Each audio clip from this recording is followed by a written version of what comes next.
stop there and pick up the rest of that question in a minute.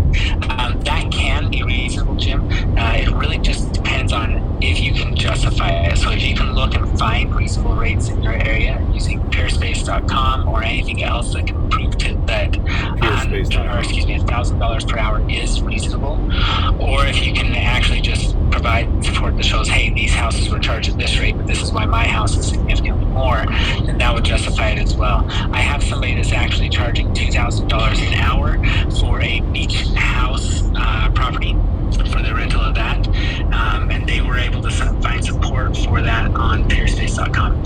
So there can be a good reason or there can be good justification for that $1,000 an hour rate.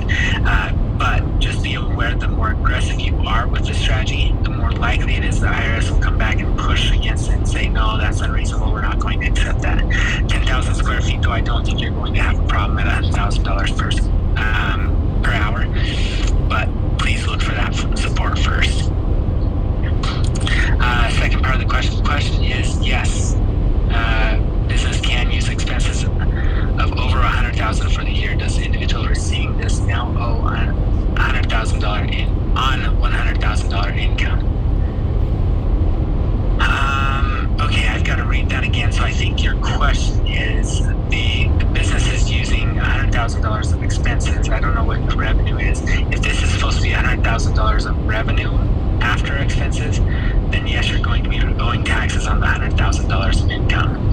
The $100,000 of expenses, so if that's what you're asking about, that decreases your tax bill, but I don't have enough detail here to really know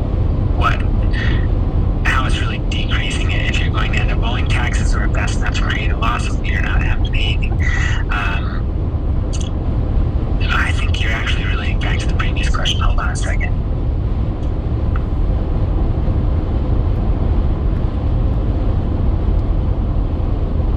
Gotcha. Okay. So you're now, what you're basically asking is if you do the $100,000 deduction through the Agusta rule, is the individual going to pay taxes on the $100,000? The answer to that is no.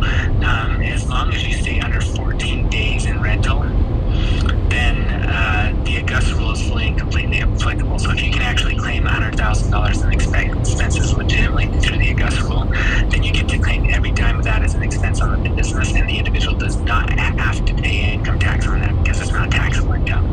The way the tax code is written is any property that is rented 14 days or less is not a rental property, and the income from it is not taxable income. Okay. Also, what's the highest Agusta rule can go? There's no real cap on the Agusta rule other than the IRS and where they're going to be comfortable. Meaning you could honestly take a couple $100,000, you could take $1 million.